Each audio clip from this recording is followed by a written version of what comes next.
ఆదిలాబాద్ జిల్లాలో 15 రోజులుగా సోయా పంటను విక్రయించేందుకు నానా అవస్థలు పడుతున్నారు. రైతుల కష్టాలను అటు రాష్ట్ర ప్రభుత్వం కానీ ఇటు అధికారులు కానీ పట్టించుకోవడం లేదని ఆవేదన వ్యక్తం చేశారు. సోయా కొనుగోలుకు సంబంధించిన మరింత సమాచారం మా ప్రతినిధి రమేష్ శర్మ అందిస్తారు.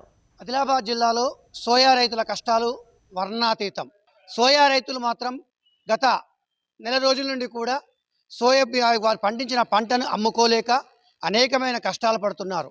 ఆ కష్టాలను మనం ఈరోజు ఏదైతే సోయా ఇక్కడ మనం చూస్తున్న మార్కెట్ యార్డులో మనం ఉన్నాం.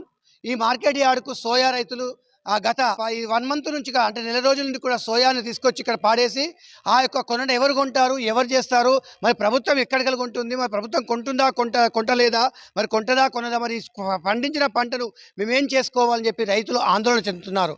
మరి ఈ ఆందోళనలో భాగంగానే గత బీఆర్ఎస్ పార్టీ గత 3-4 రోజుల నుండి కూడా ఈ యొక్క రైతులకు సోయా పంటపై అనేకమైన కార్యాచరణలు తీసుకుంటుంది. ఈరోజు బంధు పిలుపు కూడా ఇవ్వడం జరిగింది. మరి ఆ బంధు పిలుపులో భాగంగానే ఈ యొక్క సోయా రైతులు ఇక్కడ స్వచ్ఛందంగా పాల్గొని ఈ యొక్క ఆదిలాబాద్ జిల్లా బంధుకు పిలుపునివ్వడం జరిగింది. బంధు స్వచ్ఛందంగా జరుగుతుంది. మరి మనం చూస్తే ఇక్కడ సోయా రైతులకి తీసుకొచ్చిన ఒక రైతు ఉన్నాడు. ఆ రైతులకు తీసుకుని మీరు 2 రోజుల నుంచి మరి సోయా పంట తీసుకొచ్చారు. మరి సోయా పంటను ఎందుకు కొంటలేదు? మేము సోయా పంట గత 10 రోజుల కింద తెచ్చాము. మార్కెట్లోనే 5 రోజులు ఇక్కడనే చలి లేక ఏం లేక ఇక్కడనే నిద్రపోయినాం. ఇక్కడ వచ్చి పాసింగ్ చేసి గోదాముకు పంపిండ్రు, మళ్ళీ రిటర్న్ వచ్చినాయి. ముందే ఆ గోదాం అతన్ని తెచ్చి ఇక్కడ పాసింగ్ చేస్తే మాకు ఇన్ని కష్టాలు ఉండకపోవు. ఇప్పుడు ఇవి అన్ని కింద పడిపోయినాయి. మా పరిస్థితి చాలా అగమ్య గోచరంగా తయారైంది. పంటలు వేసుకొని స్థితి ఆత్మహత్య చేసుకోవాలనిపిస్తుంది రైతులకు. ఈసారి వర్షాలు ఎక్కువ ఉండడం వల్ల దిగుబడులు రాలే.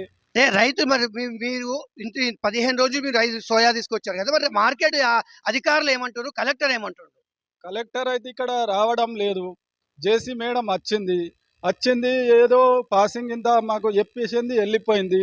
మళ్ళీ ఇవి పాసింగ్ చేసి లోడ్ 5 రోజులు వండబెట్టిండ్రు మమ్మల్ని. పండబెట్టిన తర్వాత లోడ్ అవి పంపిస్తే మళ్ళీ ఇవి ఇప్పుడు రిటర్న్ వచ్చినాయి. వీటిని ఇప్పుడు మేము ఏం చెయ్యాలా, ఎట్లా చెయ్యాలా?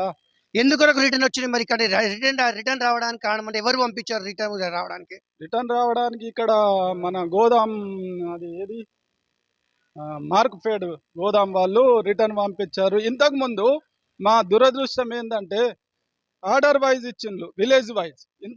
ఇంతకు ఖరాబ్ మాల్ ఉన్నా కూడా అది సెంట్రల్ గవర్నమెంట్ కోట కింద ఎంత ఉన్నదో అది తీసుకున్నారు. ఇప్పుడు స్టేట్ గవర్నమెంట్కి వచ్చేసరికి ఇంత మంచి మాల్ని కూడా రిటర్న్ చేస్తుండ్రు. మొన్న మంత్రి గారు కూడా మనకి ఆదిలాబాద్ జిల్లా ఇన్ఛార్జ్ మంత్రి జూపల్లి గారు వచ్చారు. జూపల్లి వచ్చి దాదాపుగా సోయా రైతులందరితో కలిసి తప్పకుండా త్వరలోనే సోయాని కొంటామని చెప్పారు. మరి ఇప్పుడు ఎందుకొరకు కొంటలేరు?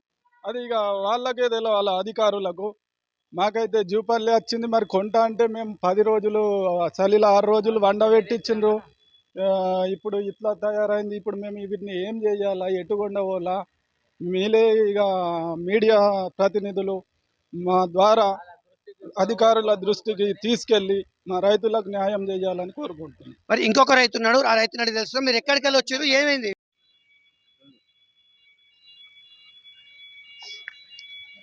ఓకే, వస్తుందా? ఆదిలాబాద్ జిల్లాలో సోయా రైతుల కష్టాలపై ఇక్కడ మార్కెట్ యార్డులో ఉన్న రైతుల గురించి అడిగి తెలుసుకుందాం. సార్ చెప్పండి, మీరు సోయా తీసుకొచ్చి ఎన్ని రోజులు అవుతుంది, ఎందుకొరకు ప్రభుత్వం కొనడం లేదు? నేను పాటిల్ భూమారెడ్డి, నా గ్రామం భీంసరి. నేను సోయా రైతుని, ఆదిలాబాద్ మండల్.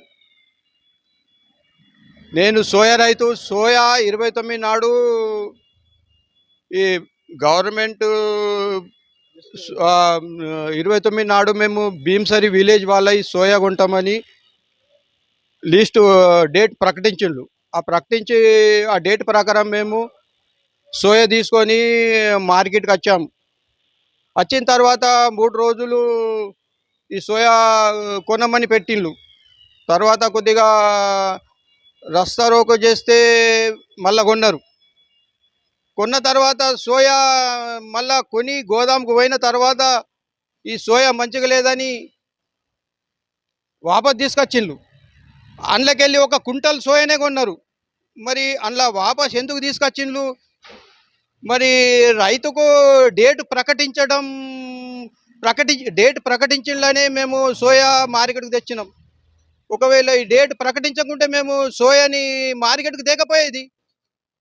రైతుకు ఏ రాజకీయంతోని సంబంధం లేదు, ఏ పార్టీతోని రాజకీయ పార్టీతోని సంబంధం లేక రైతు కపటం లేకుండా పంట పండించి ఈ ఈ జనాభాకు ఈ ప్రజలకు బువ్వ పెట్టే రైతుకే ఇంత డేటు ప్రకటించి కూడా 29 డిసెంబర్ డేటు ప్రకటించి కూడా సోయ కొనకపోవడం ఇది రైతుకు మోసం చేయడమే అవుతుంది. రైతు పాపం న్యాయంగా ఎంతో అక్కడ కష్టపడి పనిచేసి సోయ పండించిన పంటని వీళ్ళు కొనకపోవడం ఎంత అన్యాయం. డేటు ప్రకటించినాక కూడా కొన్న తర్వాత కూడా గోదాంకు పోయిన తర్వాత ఈ సోయ వాపసచ్చుడు, ఈ సోయ ఖరాబ్ ఉన్నదని అనుడు. మరి ఏ సైంటిస్ట్ ప్రకారం ఈ సోయ ఖరాబ్ ఉన్నదో అది కూడా వీళ్ళు తెలపాలా. ఇప్పుడు మేము దాని సోయని మోసుకొచ్చినాం, ట్రాన్స్పోర్టింగ్, ఇక్కడ దళాలి అమాలి ఇవన్నీ ఖర్చులు పోగా ఈ రైతు కపటము లేని రైతు ఈ ప్రజలకు అన్నం పెడుతున్నాడు ముఖ్యం. అన్యాయంగా ఈ డేటు ప్రకటించి షెడ్యూల్డ్ ప్రకటించి కూడా తీసుకుపోవటం ఇది చాలా అన్యాయం. రైతుకు ఇది చాలా మోసం చేసుడే. ఈ డేటు ప్రకటించి రైతుకు తీసుకుపోవడం లేక ఇది వాపస్ తీసుకొచ్చి మా సోయా ఎంత ఉన్నదో మరి అంతే కొన్నది కూడా మీరు ఎటన్నా తీసుకుపోలే అనుడు ఇది ఎంత అన్యాయమో. ఈ రైతు ఎప్పుడు ఏ రాజకీయంకు పక్షాన ఉండడు. ఈ రైతెంబడే రాజకీయ నాయకుడు వస్తాడు. వీళ్ళు కొంటలేలని ఆ పార్టీ వస్తుంది, వాళ్ళు కొంటలేలని ఈ పార్టీ వస్తుంది. ఇది రైతుని మోసం చేయడమే ఇది జరుగుతుంది. ఇది కావాలిచ్చి గవర్నమెంట్ దీని మీద యాక్షన్ తీసుకొని న్యాయం రైతులకు చేయాలని నా యొక్క నా తరపున రైతుల తరపు నుంచి నా యొక్క విజ్ఞప్తి. మీ అందరికీ చేతులెచ్చి దండం పెడుతున్నాను, గవర్నమెంట్ కూడా దండం పెడుతున్నాను. ఇది వాపస్ తెచ్చిన తర్వాత తీసుకుపోవటం చాలా అన్యాయం జరుగుతుంది. మాకు షెడ్యూల్డ్ ప్రకటించినాక తీసుకుపోవడం రైతుకు నడుము ఇడిచినట్టే. ఇది పంట పండించాలంటే ఎంతో కష్టం ఉంటుంది. అడవి జంతువులతోని అన్నిటితోని కష్టపడి ఇక్కడ మార్కెట్కి వచ్చినాక ఈ పై అధికారులతోని కష్టం. ఇక్కడ సలిల పండుడు తిండి దొరకక ఏం దొరకక ఇక్కడ ఈ సలి బొక్క కొరికేంత సలిల పండి రైతు అమ్ముతే మళ్ళీ ఇది సోయ మంచిగా లేదని వాపస్ తీసుకొచ్చుడు ఇది చాలా అన్యాయం. మరి ప్రభుత్వం కొనుక్కుంటే మీరు కార్యాచరణ ఏముంటుంది? మీరు ఎలా నిర్ణయించుకున్నారు? మీరు ఇక ప్రభుత్వం కొనుక్కుంటే ఇక ప్రభుత్వము ఈ రైతులకు తండ్రి లాంటి వ్యక్తి. ఇక ఈ తండ్రే కొనుక్కుంటే ఈయన ఏం చేస్తాడు, ఎక్కడికి పోతాడు? ఈ ప్రభుత్వమే కొనుక్కుంటే ఇక కొనేటోళ్ళు ఎవరు?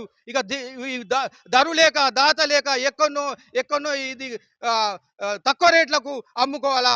మాకు ఖర్చులు వెళ్ళాయి, ఏం వెళ్ళాయి. ఈ రైతు ఇప్పటికే చాలా బాధపడి కష్టపడి అక్కడ ఈ తోటల చేన్ల పని చేస్తే ఏర్పడుతుంది. వీళ్ళు ఈ ఆఫీసర్లు అందరికీ పనులు చేయరు, చేన్ల ఓరు కాబట్టి వీళ్ళకి ఈ చేను గురించి తెలియదు. అందుకే నోట్లే బుక్ వస్తున్నది, ఎక్కడికి వెళ్ళి వస్తున్నది, భోజనం ఎక్కడికి వెళ్ళి వస్తున్నది. ఇవి అక్కడ కష్టపడితే కదా ఇక్కడ వచ్చేది. అక్కడ రైతు కష్టపడితేనే కదా ఇక్కడ ఉన్న జనాభా బతికేది.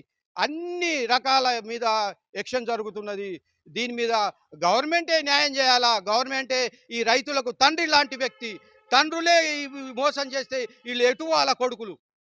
ఇది పరిస్థితి. ఇక్కడ రైతులు ఎందుకంటే తాను ఆరు కాలం కష్టపడి పండించిన పంటను అమ్ముకోని స్థితిలో ఉన్నప్పుడు మరి మేమేం చేయాలి? మరి ప్రభుత్వమే మమ్మల్ని మోసం చేస్తుంది, అధికారులు కూడా మమ్మల్ని మోసం చేస్తున్నారని చెప్పి రైతులు వారి యొక్క ఆవేదన తెలియజేసి ఇప్పటికైనా రాష్ట్ర ప్రభుత్వము ఎవరైతే ముఖ్యమంత్రి రేవంత్ రెడ్డి తన యొక్క రైతుల యొక్క పంటని సోయా పంటని వెంటనే కొనాలని, లేదంటే రాబోయే కాలంలో ఖచ్చితంగా ఆ యొక్క కాంగ్రెస్ ప్రభుత్వానికి బుద్ధి చెప్తామని చెప్పి కూడా రైతులు ఆవేదన వ్యక్తం చేస్తున్నారు. నుండి రమేష్, మెట్రో టీవీ.